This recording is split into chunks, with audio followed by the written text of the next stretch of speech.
Long ago, there lived a tortoise and two swans in a pond.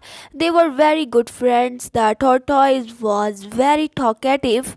He used to talk to swan for a very long time. All of them were happy. Once there was a drought and it lasted for long time. The water in the pond dried up. There was no water to drink even, and it was now impossible to live there. So the swans decided to fly away to some other place. The tortoise requested the swan to take him along too. But since he could not fly, they sat down to think and found a way. The swans suggested an idea according to which the tortoise would have to hold a piece of the stick by its mouth, and the swan will hold the end of that stick.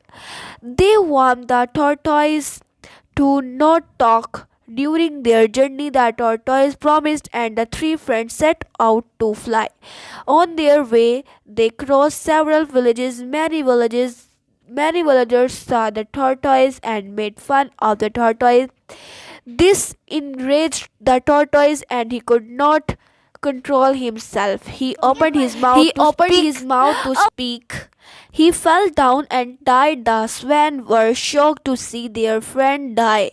The tortoise lost his life because of his foolishness. Moral: we should listen to our friends' advice.